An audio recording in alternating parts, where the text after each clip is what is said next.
সুপ্রিয় দর্শক, বাংলাদেশ টেলিভিশনের নিয়মিত আয়োজন ফ্যাসিবাদের দিনলিপি অনুষ্ঠানে আপনাদের সবাইকে স্বাগত জানাচ্ছি। আপনাদের সঙ্গে আছি আমি সাঈদ খান।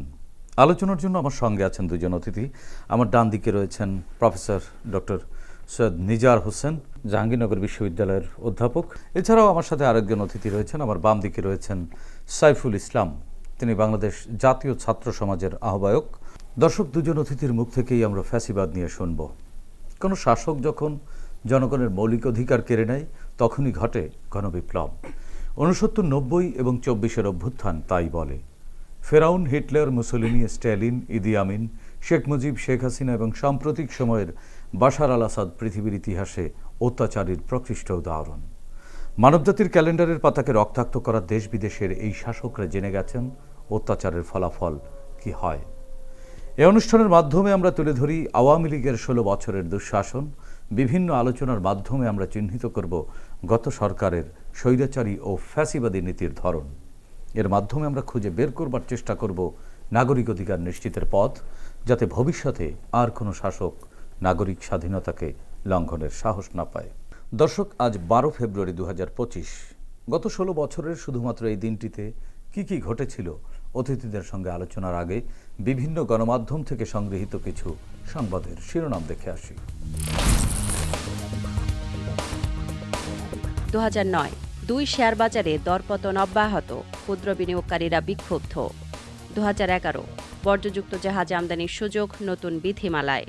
2013, আকারে ছোট প্রতিষ্ঠান হলেও দুর্নীতিতে বড়, ঋণ খেলাপিতে রেকর্ড, অগ্রভাগে রাষ্ট্রায়ত্ত ব্যাংক।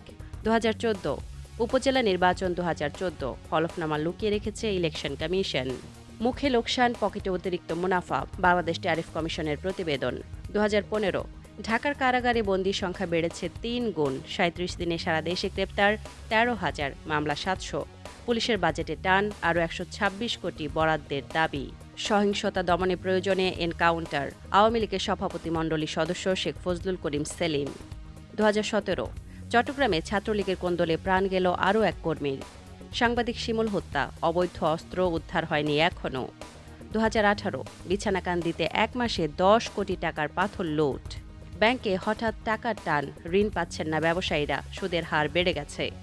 খালেদা জিয়ার বিরুদ্ধে আরও 34 মামলা। ডিএনসিসির কাজ শেষ হতেই ওয়াসার খোঁড়াখুড়ি। 2019, সরকারি পাজেরো হাকান 3য় শ্রেণীর কর্মচারী, মাসে তেলের বিল 29,250 টাকা। Anti corruption commission রিকভার্স PDB chief from former CBI leader. 2020, মানব পাচার মামলার বিচার হয় না। 2012 থেকে 621টি মামলার একটিরও বিচার হয়নি। থামছে না পাচার। চট্টগ্রাম বিশ্ববিদ্যালয়ে ছাত্রলীগ কর্মীর বিরুদ্ধে সাংবাদিক হেনস্থার অভিযোগ। No justice for BGB shooting inside. Numbers of road accidents, fatalities shoot up, most victims denied justice, families allege. 2021, ইভিএমে নৌকার বাইরে ভোট দিলে ধরে ফেলা যায়, লক্ষ্মীপুরে আওয়ামী লীগ নেতা। প্রতিবন্ধীদেরও ভাতা পেতে ঘোষ দিতে হয়, টিআইবির গবেষণার তথ্য। Police extortion, crimes cause panic. 2022, নবীন শিক্ষার্থীদের আতঙ্ক, গেস্ট রুম, ঢাকা বিশ্ববিদ্যালয়। বাংলাদেশে ভয়ানক এবং ব্যাপক দায়মুক্তি সংস্কৃতি বিরাজ করছে, জাতিসংঘের বিশেষজ্ঞরা। United Nations experts concerned over impunity for killing of Shagoroni. Prices of vegetables, edible oil rise further. 2023, খাল নিয়ে খামখেয়ালির খেসারত 13 কোটি টাকা। এক প্রতিষ্ঠান না করেছে, অন্য প্রতিষ্ঠান খাল ভরাট করেছে, এবার আবার কাটতে হবে। খুলনায় 3 হুইলার, সিএনজি এবং অটোরিকশা চালকরা অতিষ্ঠ, প্রতি মাসে 33 লাখ টাকা চাঁদাবাজি। Awami League police attack BNP road marches at unions. Dozens injured, over 500 arrested since Friday night. BNP to hold road marches in Dhaka today. 2024, 9,598টি উস্কানিমূলক লিঙ্ক সোশ্যাল মিডিয়া থেকে অপসারণের ব্যবস্থা নিয়েছে সরকার। Conflict of interest feared in parliamentary bodies. Professor doctor Nizar, আপনার কাছ থেকে একটু শুনতে চাচ্ছি। আমরা একটি সংবাদের শিরোনামে দেখছি, ব্যাংকে হঠাৎ টাকায় টান, ঋণ পাচ্ছে না ব্যবসায়ীরা, সুদের হার বেড়ে গেছে। অধিকাংশ সময় এই ধরনের টাকা বিদেশে চলে যায়। বিদেশে টাকা পাচার করা তো একটা ঔপনিবেশিক চিন্তার লক্ষণ। বিঔপনিবেশিক কিভাবে করা যায় এই প্রক্রিয়াটিকে? গত বছরই ডেইলি স্টার একটা রিপোর্ট করছিল, সেটা হচ্ছে যে প্রত্যেক বছর প্রায় হচ্ছে যে 10 থেকে 15 বিলিয়নের মতো টাকা আসলে পাচার হয় বাংলাদেশ থেকে।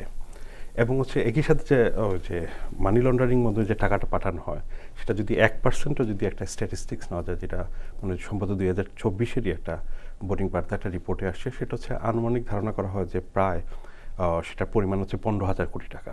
তার মানে এখানে কিন্তু টাকাটা যে বাইরে নিয়ে যাওয়া হচ্ছে এক্সপোনেনশিয়ালি। একটা হচ্ছে যে আমাদের এই যে ব্যাঙ্কগুলো আছে, ব্যাঙ্কগুলো থেকে এবং অন্যান্য উপায় থেকে যে টাকাটা বাইরে যাচ্ছে, অ্যাট দ্য সেম টাইম আমরা তো জানি বাংলাদেশের প্রচুর আমাদের যে ভাই বোনরা মধ্যপ্রাচ্য সহ বিভিন্ন দেশে আসলে বুঝতে পারছেন প্রচণ্ড পরিশ্রম করে টাকা ইনকাম করেন। এদের অনেকেও এইসব দেশে লিগ্যাল না। যারা লিগ্যাল না অনেকেই হয়তো বা বুঝতে পেরেছেন অবৈধভাবে টাকা পাঠাতে হয়, যার একটা মাধ্যম হচ্ছে মানি লন্ডারিং, এবং যেটা যদিও বাংলাদেশ গভর্নমেন্ট যথেষ্ট চেষ্টা করার পর এটা আসলে নিয়ন্ত্রণ করা যায়নি। ফলে যেটা হয় যে এর মাধ্যমে যেরকম মানি এক্সচেঞ্জের মধ্যে টাকা বাইরে যাচ্ছে, অ্যাট দ্য সেম টাইম হচ্ছে যে মানে ওভার ইনভয়েসিং সহ অন্যান্য পদ্ধতির মাধ্যমে কিন্তু প্রচুর টাকা বাইরে যাচ্ছে। এখন এই যে টাকা লুট করে নেওয়ার যে প্রবণতা, এটা একটা খুব বিস্ময়কর এবং না মানে গত 15 বছরে ধারণা করা প্রায় সম্ভবত এটি কি আসলে কোনো সিস্টেমের দুর্বলতা, না আইনি দুর্বলতা, না আসলে মনিটরিং এর দুর্বলতা, কোনটি আসলে? এটা আসলে ধরুন যে মানে যে কতগুলো প্রক্রিয়ার মাধ্যমে করা হয়। কিছু কিছু প্রক্রিয়া যতটুকু আমরা জানি যে নিয়ন্ত্রণ করা সম্ভব, কিছু কিছু আবার কঠিন। বাংলাদেশে এক্সিস্টিং ইনফ্রাস্ট্রাকচার এবং অন্যান্য দেশের সাথে যে কন্ট্রাক্টগুলো আছে, কারণ হচ্ছে যে ডাটা আদান প্রদান না করলে এটা অনেক সময় এইসব টাকা আবার ট্রেস করা যায় না। আর এট দ্য সেম টাইম হচ্ছে কিছু যায় হচ্ছে ওভার ইনফ্লুয়েন্সিং এর মাধ্যমে, যেটা অবশ্যই আমরা জানি যে এটা ট্রেসেবল এবং একটু বুঝতে পারছেন লুকোপল বাড়ালে রাষ্ট্রের একটা সম্পর্ক, এবং অফকোর্স রাষ্ট্রের বুঝতে পেরেছেন যে মানে মূলত যে সম্পর্ক আছে এবং এটা বিভিন্ন প্রক্রিয়ার মাধ্যমে আসলে এই টাকাটা নিয়ে যাওয়া হয়। কিন্তু ঘটনা হচ্ছে যে যেই প্রশ্নটা আপনার সাথে সাথে ওই যে ঔপনিবেশিক যে এটা মানে মাঝে মাঝে আজকালকে মানে যে যদি ভাবি আর কি যে লুট করে নিয়ে যাওয়ার যে সম্পদের পরিমাণ, আমরা জানি যে ব্রিটিশ আমলে সেটা হচ্ছে প্রায় 190 বছরে ধারণা করা প্রায় 3 ট্রিলিয়ন মানে যে ডলারের মতো বুঝতেছেন টাকা আসলে যে উপনিবেশকরা নিয়ে ওই সময় বর্তমান বাজার তো রাখি 3 ট্রিলিয়নের মতো। অন দ্য আদার হ্যান্ড যদি আপনি বর্তমানে আমাদের এখান থেকে যে পরিমাণ টাকা লুট হয়ে গেছে, এটা খুব কাছাকাছি পরিমাণ আপনি দেখবেন যে 15 বছরের মধ্যে যে পরিমাণ নাকি প্রায় 230 বিলিয়নের মতো ধারণা করা হয়, এটা আরও বেশিও হতে পারে অথবা রাফলি এটা ধারণা করা হয়ে থাকে। তার মানে হচ্ছে যে লুটের যে প্রবণতা, এটা আসলে যে মানে যে উপনিবেশিক প্রবৃত্তি যেমনটা ছিল এক্স্যাক্টলি সেম জিনিসটা এখনো মানে বিরাজ করছে আর কি, বিরাজ করছে। এবং পাশাপাশি এই যে লুটের যে টাকাটা নিয়ে যাওয়া হয়, এটা খুব ইন্টারেস্টিং। আপনি যদি জানেন সেটা হচ্ছে যে কতগুলো বিশেষ জায়গায় এই লুটের টাকাগুলো বুঝতেছেন মানে যে নিয়ে যাওয়ার পরে মানে যে এটা আসলে যে ওই হ্যান্ড ওয়াশটা করা হয়। এর মধ্যে একটা হচ্ছে যে লন্ডনে কিন্তু আমরা অনেকেই ভাবি কি বুঝলেন লন্ডন সিটি মানে একটা সিটি, আসলে লন্ডনে বুঝতে পারছেন দুটো সিটি আছে।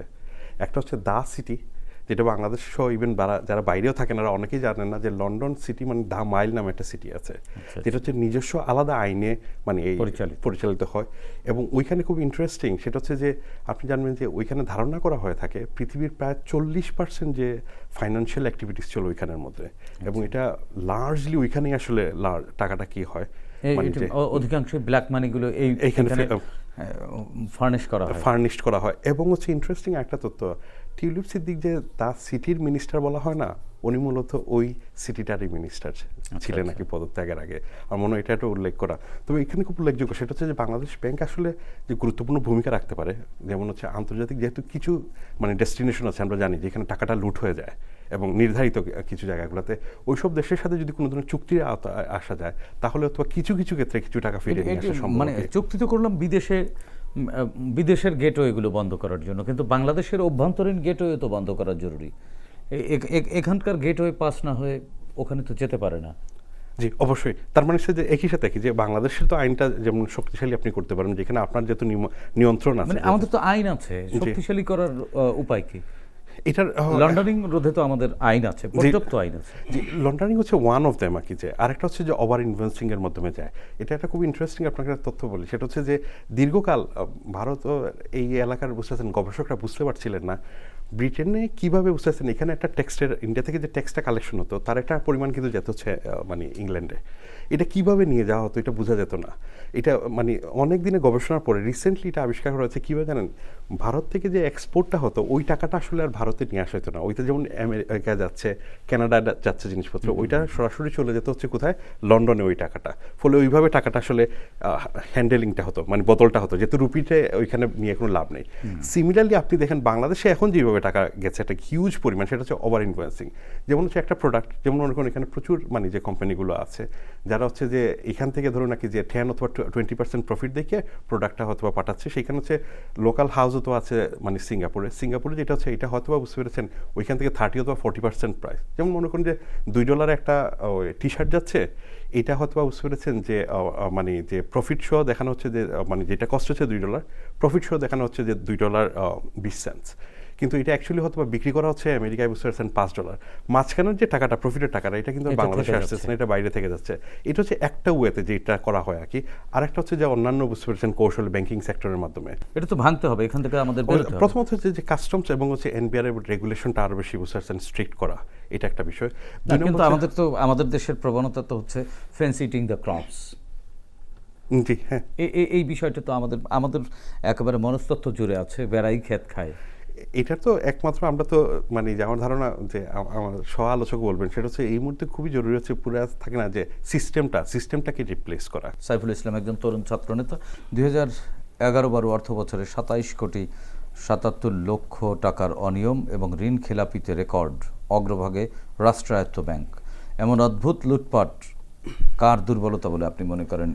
এটা কি দুর্বলতা নাকি শেখ হাসিনা সরকারের পরিকল্পনার অংশ ছিল এটি? স্বৈরাচারের যারা দোসর ছিলেন তাদের মধ্যে বেশ কয়েকজনের এখানে সরাসরি হাত রয়েছে বলে আমি মনে করি। বিশেষ করে আপনি দেখবেন যে এই যে পতিত স্বৈরাচারের যে রাঘব বল, অন্যতম রাঘব বল সালমান এফ রহমান, আমরা দেখেছি যে তিনি শেয়ার মার্কেট থেকে শুরু করে কিভাবে ব্যাংক খাতগুলোকে ধ্বংস করেছেন। এবং এইখানে আপনি দেখবেন যে নানান ব্যক্তিকে, অর্থাৎ পছন্দের ব্যক্তিকে লোন দেওয়ার জন্য, ঋণ দেওয়ার জন্য কিন্তু এই যে বিভিন্ন তদবির বাণিজ্য, এবং সেইখানে বিশেষ করে আপনি দেখবেন যে বড় বড় যারা এমপি মন্ত্রী রয়েছেন তাদের নিজেদেরই কিন্তু নানান ধরনের ব্যাংকের, অর্থাৎ একটি লুটপাটের কারখানা তারা খুলে বসেছেন বিগত দিনগুলোতে। আমরা দেখি যে একটি ব্যাংকের নাম করে ওই ব্যাংক তো তারা ধ্বংস করেছেনই, বরং এই ব্যাংকের মাধ্যমে হাজার হাজার মানুষের যে পুঞ্জীভূত যে অর্থ তাদের সেখানে ছিল সেগুলোকেও কিন্তু তারা কিন্তু মানে আত্মসাৎ করে, তার মানে এক প্রকার বিদেশে পাচার করেছে। পরিকল্পিতভাবেই করেছে। স্বাভাবিকভাবে এখানে তো সরকারের যদি প্রত্যক্ষ কোনো হাত না থাকতো, বিশেষ করে এই যে বাংলাদেশ ব্যাংকের আমরা রিজার্ভ চুরির যে ঘটনা শুনলাম, এটি তো আসলে এত সহজ নয় এবং এটি পৃথিবীর ইতিহাসে বিরল একটি ঘটনা। এবং পরিকল্পিত সিন্ডিকেট এখানে কাজ করেছে এবং তারা একটি মাস্টার প্ল্যান নিয়ে কাজ করার ফলে কিন্তু আমরা শুনবো নিজের ভাইয়ের কাছ থেকে আরেকটি বিষয়ে একটু আলোচনা শুনি। আরেকটি সংবাদের শিরোনামে দেখলাম, বর্জ্যযুক্ত জাহাজ আমদানির সুযোগ নতুন বিধিমালায়। পরিবেশের জন্য হুমকি, মানা হয়নি আন্তঃবর্জ্য ব্যবস্থাপনা বিধিমালা। এই বিধিমালা কেন পাশ করা হচ্ছে? চিন্তার স্বল্পতার কারণে নাকি অন্য কোনো উদ্দেশ্য? মূলত যে জাহাজ আমদানি করা এবং সেটা মূলত কি যে এবং জাহাজগুলোকে যে মানে ভাঙা, এটা একটা বড় ইন্ডাস্ট্রিতে আমাদের এখানে তৈরি হয়েছে। 23-24 দিকে বাংলাদেশে যে হংকং প্যাক্টের মধ্যে অন্তর্ভুক্ত হয়, তার মানে হচ্ছে যে কতগুলো শর্ত আছে। এই হংকং প্যাক্টের যারা আছে নাকি এশিয়ার দেশগুলো, তারা কেউই কিন্তু আপনারা বুঝতে পারছেন যে ইউরোপিয়ান যে স্ট্যান্ডার্ড সেটা মানেন না। ফলে হংকং প্যাক্টে যে মানে যে অংশ অন্তর্ভুক্ত করা হচ্ছে, অনেকেই সমালোচনা করছেন। এটা সিম্পলি সেটা হচ্ছে কি জানেন, যে ডার্টি অয়েল অথবা যে মানে অয়েলটাকে বুঝতে পারছেন এক ধরনের মানে হোয়াইট ওয়াশ করা হচ্ছে। মানে কোনো ধরনের এখানে পরিবেশগত যেই ধরনের বুঝতে পারছেন নীতিমালা নেওয়া দরকার, এটা কোনো কিছুই নেওয়া হচ্ছে না। কেন নেওয়া হয়নি? এর একটা গুরুত্বপূর্ণ কারণ হচ্ছে যে সেখানে হচ্ছে যে এই ইন্ডাস্ট্রিটা এবং পাশাপাশি হচ্ছে যে এই ইন্ডাস্ট্রিটার নেসেসিটির যে জায়গাটাকে দেখেন যদি, এবং পরিবেশ ধ্বংস করে কি আসলে এই ইন্ডাস্ট্রির নেসেসিটিটা অনেক বেশি গুরুত্বপূর্ণ ছিল? না, একদমই না। মানে যে এটা তো মানে দুটোই আমাদের দরকার। এক্স্যাক্টলি। যেমন মনে করুন যে থাকা উচিত ছিল। জি, যেমন মনে করুন যে চট্টগ্রামে বুঝতে পেরেছেন যে প্রায় 20 কিলোমিটার জায়গার মধ্যে মনে হয় প্রায় মানে 25-30টা বুঝতে পারছেন যে শিপ ব্রেকিং ইয়ার্ড আছে আর কি। এবং এই এলাকার মধ্যে বুঝতে পেরেছেন মানে যে যতগুলো রিপোর্ট এসেছে দেখা যায় কি জানেন, মানে যে মূলত যে কেমিক্যাল কম্পোনেন্ট এবং হচ্ছে যে বিভিন্ন ধরনের মেটালের পরিমাণ এত বেশি যে কোনো ধরনের মাইক্রোবগুলাই বাঁচতে পারে না এখানের মধ্যে। ফলে পরিবেশে তো ভয়ঙ্কর ধরনের হ্যাজার্ড হচ্ছে। অ্যাট দ্য সেম টাইম যেটা হচ্ছে যে ইউরোপিয়ান ইউনিয়নের একটা চাপ ছিল। তাহলে ইউরোপিয়ান ইউনিয়ন যেটা হচ্ছে কি জানেন, তার যে গ্রিন ইয়ার যেটা এবং তাদের যে পলিসি, এই পলিসির মধ্যে সাউথ এশিয়ার কোনো দেশই কিন্তু পড়ে না, ইনক্লুডিং বাংলাদেশের কোনো ইয়ার্ডই কিন্তু সে গ্রিন ইয়ার্ড হিসেবে চিহ্নিত না। তাহলে প্রশ্ন আসতে পারে এই শিপগুলো, ইউরোপিয়ান শিপ এখানে আসে কীভাবে? এটা আসে কিন্তু থার্ড কান্ট্রি হয়, এটা হচ্ছে প্রথম বিষয়। ফলে বুঝতে পারছেন ইউরোপিয়ান ইউনিয়নের বুঝতে পারছেন যে কমপ্লায়েন্সগুলো এখানে বাংলাদেশ বাইপাস করেও হংকং প্যাক্টের অংশ হয়ে বুঝতে পেরেছেন এইগুলা শিপইয়ার্ডগুলো ভাঙছে। কিন্তু ঘটনা হচ্ছে যে হংকং প্যাক্টের নেসেসারিলি সমস্যা হচ্ছে কি জানেন, এটা কখনোই যতটা গুরুত্ব সহকারে ইউরোপিয়ান ইউনিয়ন বুঝতে পারছেন পরিবেশের যে ক্রাইটেরিয়াগুলো সেট করেছে, এটা আসলে সেট করে নাই। ফলে এটা একটা শুভঙ্করের ফাঁকি। এবং এটা কোনোভাবেই ধরুন আমরা আজকালকে জানি সেটা হচ্ছে যে পরিমাণ এনভায়রনমেন্টাল কস্টটা তৈরি হচ্ছে এইসব ইন্ডাস্ট্রি থেকে, এটা তো মিডল ক্লাসের ট্যাক্স পেইং এবং ব্যাড পেইং বুঝতে পারছেন কমিউনিটি এবং আমাদের আমাদের দেশের নাগরিকটাই পে করতে হবে। ফলে এটা থেকে হয়তো বুঝতে পারছেন যে প্রফিটটা হয়তো বুঝতে পারছেন ইমিডিয়েটলি যাহার মানে এই ব্যবসার সাথে যা যুক্ত এনারা হয়তো বা কামাচ্ছেন, কিন্তু ইন লং রান এটা কিন্তু বার্ডনটা আমাদেরকেই নিতে হবে। ফলে এটা কোনোভাবেই নৈতিকভাবে গ্রহণযোগ্য না। কিন্তু এই যে ব্যবসায়িক সিন্ডিকেটের মানে পাল্লায় পরে সরকার এটি করলো, জি। তাহলে এই ব্যবসায়ীরা কি সরকারের চেয়ে প্রভাবশালী, না সরকারের উপরে তাদের অনেক বেশি প্রভাব ছিল? লাস্ট 10 ইয়ার্সে যেটা দেখেছে কি যে মানে বাংলাদেশের যে কত একটা স্টেক হোল্ডাররা বাংলাদেশকে খুবই স্ট্রংলি নিয়ন্ত্রণ করেছেন, এর মধ্যে ব্যবসায়ীরা একটা। ইভেন ব্যবসায়ীরা যে হারে পলিটিক্সে ইনভলভ হয়েছেন এবং পলিসি মেকিংয়ে, সেটা আপনি R&D ব্যবসা মানে হচ্ছে যে গার্মেন্টস ব্যবসায়ীরা বলুন, অথবা হচ্ছে বুঝতেছেন শিপইয়ার্ডের ব্যবসা থেকে ডিমের ব্যবসা, সব ব্যবসায়ীরাই তো বুঝতে পারছেন এখানে পলিসি নিয়ন্ত্রণ করতে একটা গুরুত্বপূর্ণ ভূমিকা রেখেছেন। ফলে সরকারের বুঝতে পেরেছেন, আপনি যদি বলেন যে এরা সরকারের বাইরে, মানে আপাতত মনে হতে পারে আপনার সরকার বাইরে, কিন্তু এরা কিন্তু যে শ্যাডো সরকার হিসেবেই তো বুঝতে পারছেন এই পলিসিগুলো ডিক্টেট করেছেন সরকারের অলিগার্ক শ্রেণীর অংশ, এবং এনারাই আসলে মূলত এই ধরনের পলিসিগুলোকে প্রমোট। সেটি হচ্ছে মুখের লোকসান, পকেটে অতিরিক্ত মুনাফা। বাংলাদেশ ট্যারিফ কমিশনের প্রতিবেদন, 3 বড় গ্রুপের হাতে চলে গেছে ভোগ্য পণ্যের ব্যবসা। পুঁজিপতিদের জন্য উপরের দিকে তুলতেই কি এই ফ্যাসিবাদ তৈরি হয়েছে? অতীতের ফ্যাসিবাদ কি বলে এবং হাসিনার ফ্যাসিবাদ কি বলে? শেখ হাসিনার এই শাসনামলটাকে ফ্যাসিবাদ বলবেন না কি বলবেন, সেটি আসলে আরও বিস্তর গবেষণার বিষয়। আমরা এই ট্যারিফ কমিশনের এই প্রতিবেদন ধরেই একটু আপনার কাছ থেকে আলোচনা শুনতে চাই। ট্যারিফ কমিশনের কাজ কি? ট্যারিফ কমিশনের কাজ হচ্ছে আপনার পণ্যের মূল্য নির্ধারণ করে এবং মূল্যের যে প্রভাব সেটা বাজারে, এই বিষয়গুলোকে আসলে কেন্দ্র করে তাদের কাজটি। তো সেই জায়গাতে এটি একটি নামে মাত্র একটা কমিশন রাখা হয়, জাস্ট দেখানোর জন্য yes they are doing something good, এরা বিভিন্ন বিষয়ে পর্যালোচনা করছেন, এগুলো আসলে দেখানোর জন্য একদম আই ওয়াশ, মানে পাবলিককে তাদের তো আই ওয়াশ মিনিমাম অ্যাকাউন্টেবিলিটি কি নাই? অবশ্যই নাই। যদি থাকতো তাহলে যে অর্থনীতির গত এই যে 15 বছর যে ভঙ্গুর পরিস্থিতি, আমরা আমাদের সময়টার কথা বলি, তাহলে আমরা এমন কোনো প্রতিবেদন তো দেখিনি যেটির ফলে যে কেন আজকে অর্থনীতি কেমন ধস, বাজারের মূল্য এই যে বিভিন্ন পণ্যের মূল্য হুট করে যে বেড়ে যাওয়া, এই বিষয়গুলো কেন আসছে, কোন প্রক্রিয়া আসছে, এবং সেগুলোকে নির্মূল করার কোনো একটা সুস্পষ্ট বার্তা, নাথিং। জাস্ট একটা দেশকে দেশের অর্থনীতি নিয়ে করেছে কি কাজটি কি করেছে? এটা জাস্ট গভর্নমেন্টের হয়তো একটা বডি দরকার পাবলিককে দেখানোর জন্য, নিয়ম রক্ষার জন্য, এবং এখানে কিছু লোককে রেখে যে বছরে 2-4 দিন তারা হয়তো ভিজিট করে একটা নামে মাত্র একটা রিপোর্ট পাবলিকলি দেখাবে, দেখিয়ে জাস্ট বুঝাবে যে অ্যাকচুয়ালি গভর্নমেন্টের যে প্রতিটা অর্গান অ্যাক্টিভ আছে, এটা বোঝানোর জন্য, আর কিছুই নাই। 2015 সালের 2টি প্রতিবেদনে বলা হয়েছে কারাগারে 3 গুণ আসামি, পুলিশের বাজেটে টান। আরেকটি প্রতিবেদনে বলা হয়েছে সহিংসতা দমনের প্রয়োজনে এনকাউন্টার। আওয়ামী লীগের সভাপতিমণ্ডলীর সদস্য শেখ ফজলুল করিম সেলিম এই বক্তব্য রেখেছিলেন। কিভাবে দেখেন তাদের এই বয়ানের ভাবনা, লিগেসিটা কি আসলে? ফেসিবাদের বুঝতে পেরেছেন যতগুলো ক্রাইটেরিয়া আছে, আপনি দেখবেন সবগুলোই বুঝতে পেরেছেন বিগত সরকার ফুলফিল করে।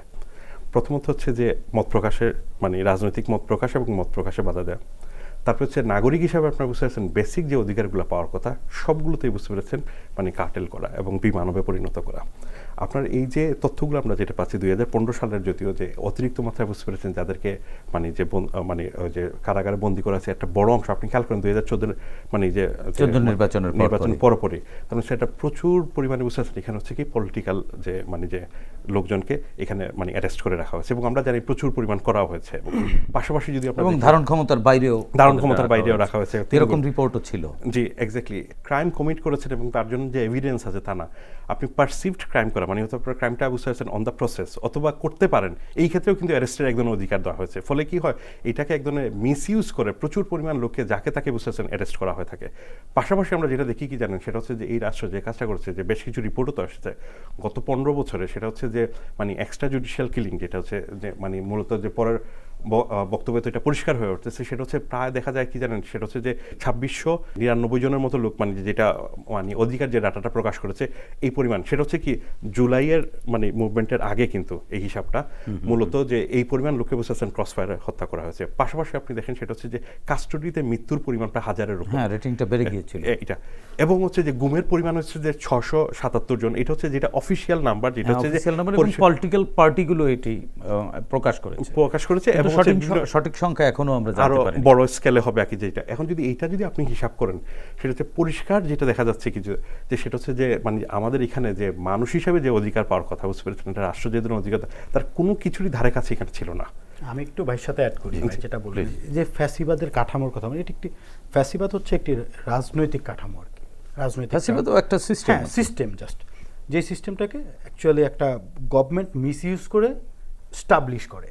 সো গত 15 বছর আমরা সেটা দেখছি, এবং এটা সবচেয়ে ভাই অনেকগুলো ফ্যাসিবাদের কাঠামোর মধ্যে যেই মানে অংশগুলো পরে তার উদাহরণ দিলেন।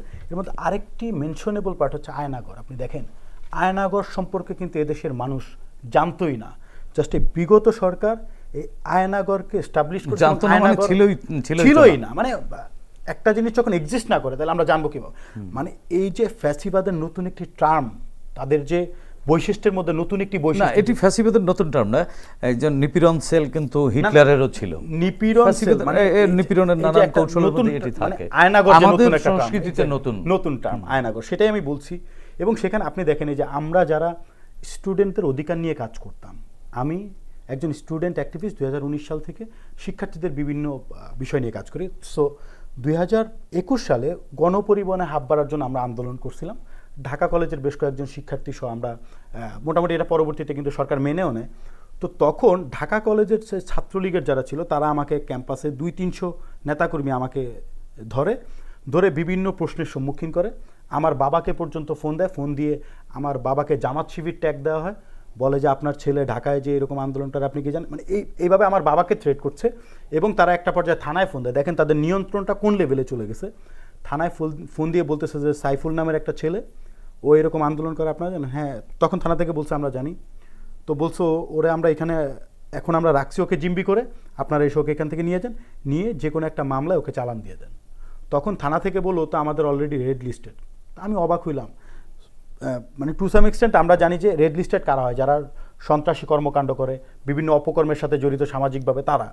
সো আমি তো শিক্ষার্থীদের অধিকার নিয়ে কাজ করি, মানে আমি কিভাবে রেড লিস্টেড? ফ্যাসিজম তো এভাবেই আসলে যে এই যে ফ্যাসিস্ট যেই কাঠামোটা, এই কাঠামোতে আপনি যখন ন্যায়ের পক্ষে কথা বলবেন, আপনি যখন যে কোনো যুক্তিসঙ্গত দাবিতে আপনি যখন রাজপথে সরব থাকবেন, আপনাকে তখন তারা রেড লিস্টেড করতেছে। ইট মিনস পুরো টার্মটাকে চেঞ্জ করে দিচ্ছে, যে এখানে সন্ত্রাসী কর্মকাণ্ডের যে টার্ম, সেটা একজন নিরপেক্ষ মানুষের উপরে গিয়ে দাঁড়াচ্ছে। এর আগে ফ্যাসিবাদের হিস্ট্রি যদি আমরা ঘাঁটি, ফ্যাসিবাদের হিস্ট্রিতে কিন্তু আসলে ফ্যাসিবাদের যে শাসক বা সেই শাসক গোষ্ঠী কিন্তু তুমুল জনপ্রিয় থাকে তার দেশে, এবং ভোটের দিক থেকে কিন্তু তারা সবসময় এগিয়ে থাকে। ফ্যাসিবাদীরা কিন্তু স্বজাতিকে নিয়ে একেবারে শীর্ষে তুলবার জন্য যা করার সবই করে। কিন্তু শেখ হাসিনার শাসনকালে কিন্তু আমরা দেখেছি আমাদের এখানে মানুষের অধিকার, এবং শেখ হাসিনা দিনকে দিন কিন্তু অজনপ্রিয় হয়ে উঠেছিলেন। এই জিনিসগুলো কিন্তু এইটা আপনি যেটা বলেন যে ফ্যাসিস্টরা জনপ্রিয় থাকে, হ্যাঁ অনেক ফ্যাসিস্ট গভর্নমেন্ট থাকে যারা হয়তো জনগণের জন্য ভালো, বাট পলিটিক্যালি অপোনেন্টের জন্য হয়তো তারা থ্রেট মনে করে, যার জন্য ফ্যাসিস্টদের মূল্য হচ্ছে তারা অপোনেন্টই রাখে না কোনো একটা টাইমে এসে। সো এই সরকার যেমন প্রথমে 2008-এ অপোনেন্ট ছিল, ন্যাচারালি নর্মালি আসছে, 14-তে মোটামুটি অপোনেন্ট, 14-র পরে অপোনেন্ট নির্মূল করার যে প্রক্রিয়া, প্রথমে জামাতকে ধ্বংস করলো, 18-তে এসে আপনার হচ্ছে জামাতকে পুরোপুরি ইয়ে করে এরপরে হচ্ছে কি এবার বিএনপিকে দিল, 24-এ এসে আমরা বিএনপির একেবারে সম্পূর্ণ অধপতন দেখলাম যে মানে বিএনপিকে পুতুল বানায় ছাড়ছে, জাস্ট নামে মাত্র 5-7টা আসন দিচ্ছে। ইট মিনস এই যে অপোনেন্টকে 100% না রাখাই কিন্তু ফ্যাসিস্টের মূল স্ট্রাকচার। সো এই জায়গাটা আমরা এটা দেখলাম। এবং একই সাথে আপনি দেখেন এই যে ফ্যাসিস্ট এই কাঠামোর ফলে আপনি দেখেন যে এই যে আমরা যে বিচারহীনতা যে সংস্কৃতির কথা বলি, যে কোনো অপরাধীর যে বিচার না হওয়া, এই বিচারহীনতা সংস্কৃতি কিন্তু একটি ফ্যাসিস্ট সরকারকে আরও বেশি স্ট্রং করে। এবং আপনি দেখেন শুধু আইন, শাসন, বিচার বিভাগ, 3টা বিভাগকে যখন একটা গভর্নমেন্ট নিজের মানে আমি যা বলবো তাই হবে, বিচার বিভাগ বলতো আমি, শাসন বিভাগ বলতো আমি, তারপর হচ্ছে আপনার আইন বিভাগ, নির্বাহী বিভাগ বলতো আমি। তো যখন এরকম একটা স্ট্রাকচার চলে আসে এবং এ ধরনের ভাব গাম্ভীর্য এবং অহমিকা চলে আসে একটা গভর্নমেন্টের, এবং সে যা বলবে তাই হবে, এই দেশে আর কিছুই থাকবে না। মানে ফাইনাল ফর্ম অফ এবং শেখ হাসিনা এটাকে পূর্ণতা দিয়েছে। জি নিজের ভাই একই বিষয়ে আপনি ছোট করে জাস্ট এখানে একটু মানে যে ওই শেখ সেলিমের যে বক্তব্যটা যতটুকু আমার মনে পড়ে, এটা কিন্তু পার্লামেন্টে দেয়া, এবং আপনার যে সময় মানে একটা দেশের পার্লামেন্টে যে সময় বলা হচ্ছে যে এক্সট্রা জুডিশিয়াল কিলিং এবং ক্রস ফায়ারটাকে বৈধতা দেওয়া হয়। বৈধতা দেওয়ার জন্য বুঝতেছেন বক্তব্যটা তো আপনি বুঝতে পারেন যে কত ভয়ঙ্কর অবস্থায় যাওয়া। কারণ হচ্ছে যে কোনো অপরাধীরও, আমি ধরলাম যে কোনো অপরাধীরও তারও বুঝতে পেরেছেন মানে এক ধরনের আইনি অধিকার অধিকার আছে, আছে। হ্যাঁ, এবং তাকে বুঝতে পেরেছেন আপনি কখনো বিমানব করতে পারেন না, মানে যে থাকে না তার কোনো ধরনের বুঝতে পারছেন অধিকার থাকবে না এবং কোনো কিছু। কিন্তু যে সময় এটা বুঝতে পারছেন যে পার্লামেন্ট সদস্য পার্লামেন্টের মধ্যে এই কথা বলেন, তার মানে আপনি বুঝতে পারছেন বাংলাদেশের নৈতিক অবস্থা এবং হচ্ছে যে আমাদের দেশের বুঝতে পারছেন ন্যূনতম কাণ্ডজ্ঞান বুঝতে পারছেন একবারে একবারে নিচে নেমে গেছে। এবং পাশাপাশি আপনি দেখেন বুঝতে পারছেন এটা কি করে জানেন, লেজিটিমাইজ করে পাবলিক ফোরামে বুঝতে পারছেন একজন মানুষের বুঝতে পারছেন এক্সট্রা জুডিশিয়াল কিলিং, সে অপরাধী হতে পারে, অপরাধী কিন্তু একজন লোককে বুঝতে পারছেন তারও তো আইনের আশ্রয় পাওয়ার অধিকার আছে। এক্স্যাক্টলি। এবং পাশাপাশি সেটা কে নির্ধারণ করতে পারে তার জন্য কিন্তু খুব স্পেসিফিক প্রতিষ্ঠান আছে, সেটা হচ্ছে কোর্ট। কোর্ট ছাড়া কিন্তু আর কেউ বুঝতে পেরেছেন বলতে পারে না এ অপরাধী এবং এ অপরাধী না। এইটা এবং লার্জলি এইসব ক্ষেত্রে দেখা দেওয়া কি জানেন, পলিটিক্যাল অপরাধীদেরকেই বুঝতে পেরেছেন, বা পলিটিক্যাল অপোনেন্টকে বুঝতে পেরেছেন, পলিটিশিয়ানদেরকে অপরাধী করে ফেলা হয়, ফেলার একটা কৌশল আঁকে। এবং পাশাপাশি সাধারণ মানুষ এটার ভিক্টিম হন নাকি, আমরা লিমনের কেসে আমরা দেখেছি যেটাকে। ফলে এবং সাধারণ মানুষ কিন্তু একসময় পলিটিক্যাল লিডারদেরকে কিন্তু অপরাধী ভাবা শুরু করে, বা তাদেরকে ভাববার মতো রসদ সাধারণ মানুষের সামনে তুলে ধরা হয়। এটিও কিন্তু ফ্যাসিবাদের এক ধরনের নেচার। জি হ্যাঁ, এবং আপনি অবাক হবেন বুঝতে পেরেছেন যে দ্বিতীয় বিশ্বযুদ্ধের পরে খুব কম পার্লামেন্টে পাবেন এই ধরনের বক্তব্য শোনা যায়। জি, এটা তারপরেও আমরা এক ধরনের পরিবর্তিত সময়ের মধ্যে আছি এখন। সামনে নিশ্চয়ই আমাদের গণতান্ত্রিক যে সুবাতাস সেটি প্রত্যাশা আমরা রাখি। আপনার এই সরকারের কাছে কি পরামর্শ বা রাজনৈতিক দলগুলোর প্রতি কোনো আহ্বান আছে কিনা? যে আমরা জানি যে আমরা অনেক ধরনের অস্থিরতার মধ্যে দিয়ে যাচ্ছি আর কি, এবং আমাদের মানে যে ধরুন যে কোনো অভ্যুত্থানের সময় বুঝতে পেরেছেন শুরু হয় না দিয়ে, এবং মানে এই যে কারণে আমরা সবাই সমাবেত হচ্ছি না থেকে, না কিসের ফেসিবাদের এগেনস্টটাকে। কিন্তু ঘটনা হচ্ছে সেখানে বুঝতে পেরেছেন এখন যে সব আপনি রাষ্ট্র গঠনে আসতেছেন কিছু কিছু বিষয়কে বুঝতে পারছেন হাতে যেতে হয়। তো এই না থেকে যে হাতে যাওয়ার যে বুঝতে পেরেছেন কতগুলো প্রস্তাবনা আমরা নিজেরাও দিয়েছি আর কি। এবং আমাদের মনে হয় বুঝতে পেরেছেন আমাদের একটা কমন কনসেনসাস খুঁজে পাওয়া খুবই জরুরি। এটা রাষ্ট্রের বুঝতে পেরেছেন পুনর্নির্মাণের জন্য খুবই জরুরি। পাশাপাশি যেটা হচ্ছে যে যে এই এখন যে ইন্টারিম গভর্নমেন্ট আছেন ওনাদেরও বুঝতে পেরেছেন একই সাথে যে মানে যে পরিকল্পনাগুলো বলা উচিত এবং কি কি কোন ধাপে কখন কি মানে নির্বাচন হলে কবে নির্বাচন হবে, তাতে কিছুটা হয়তো স্বস্তি ফিরে আসতে পারে যে যারা নির্বাচনের মধ্যে দিয়ে বুঝতে পারছেন যে মানে প্রস্তুতি নিতে চান তাদের জন্য। ফলে কয়েকটা বিষয়, একটা হচ্ছে আমরা একটা সমঝোতার ফাউন্ডেশন খোঁজা দরকার, কারণ হচ্ছে কোনো সোসাইটি এইভাবে পুনর্নির্মাণ করা যেতে পারে না এক। আর আপনি প্রতিনিয়ত বুঝতে পারছেন সংঘাতের মধ্যে যেতে পারেন না, সেটা বুঝতে পারছেন পুরো রাষ্ট্রই গ্র্যাজুয়ালি ভেঙে পড়বে। এবং তাহলে যদি আপনি আর 2 নম্বর হচ্ছে অ্যাট দ্য সেম টাইম বুঝতে পারছেন কিছু অ্যাংজাইটিও আছে বিভিন্ন পলিটিক্যাল পার্টির মধ্যে। ফলে আমার মনে হয় যে এই গভর্নমেন্টের এক ধরনের বুঝতে পেরেছেন রোডম্যাপ দেওয়া উচিত। এই রোডম্যাপটা দিলে হয়তোবা বুঝতে পেরেছেন এক ধরনের মানে যে রাষ্ট্রের জন্য এই মুহূর্তে জরুরি। জি সাইফুল, এই সিচুয়েশনের মধ্যে থেকেও তো আমাদের এক ধরনের সম্ভাবনা আছে। সেই সম্ভাবনার পথকে সুগম করার জন্য রাজনৈতিক দলগুলোর কেমন আচরণ করা উচিত, সরকারের কোন ধরনের ভূমিকা রাখা উচিত বা উদ্যোগ নেওয়া উচিত বলে আপনি মনে করেন? এই সরকার এখনও যারা এই জুলাই গণ অভ্যুত্থানে আহত রয়েছেন তাদের সুচিকিৎসা নিশ্চিত করতে হবে এই সরকারের, যদিও 6 মাস পার হয়ে গেছে এই মুহূর্তে এসে আমার এই কথা বলতে হচ্ছে। এবং একই সাথে যারা নিহত রয়েছেন তাদের পরিবারকে এক ধরনের আর্থিক সেবা থেকে শুরু করে নানানভাবে তাদেরকে স্বাবলম্বী রাখা, একটি সুস্থ নির্বাচন নিশ্চিত করার লক্ষ্যে যে সকল যৌক্তিক সংস্কারগুলো দরকার সেই সংস্কারগুলো নিশ্চিত করে একটি নিরপেক্ষ নির্বাচনের মাধ্যমে একটি নির্বাচিত সরকারের হাতে ক্ষমতা হস্তান্তর করে, এবং একই সাথে এই সরকারের কাছে আমি যেটি প্রত্যাশা করছি যে ঢাকা শহর থেকে প্রান্তিক অঞ্চল পর্যন্ত একজন মানুষের যে ধরনের চিকিৎসা সেবা এবং যে শিক্ষার যেই পরিবেশ প্রান্তিক অঞ্চল থেকে শুরু করে রাজধানী সহ সকল জায়গায় যেমন শিক্ষা এবং চিকিৎসার সমান সুযোগ নিশ্চিত হয়, এটি আসলে প্রত্যাশা করছি। ধন্যবাদ সাইফুল ইসলাম, ধন্যবাদ প্রফেসর নিজার, আপনাদের দুজনকেই। প্রিয় দর্শক, 36 জুলাইয়ের গণ অভ্যুত্থানের মাধ্যমে ছাত্র জনতা এ মাটির গর্ভে যে নতুন আলো প্রবেশ করিয়েছে তা ধরে রাখবার দায়িত্ব শুধু সরকারের একার নয়, আমাদেরও। বিভিন্ন স্থানে ঘটে যাওয়া মব ভায়োলেন্স, মব জাস্টিস ফ্যাসিবাদী সংস্কৃতিরই অংশ। সুশাসনের প্রয়োজনে দীর্ঘদিনের চর্চিত এই ফ্যাসিবাদী সংস্কৃতি থেকে বেরিয়ে এসে আইনের আশ্রয় নিতে হবে আমাদের।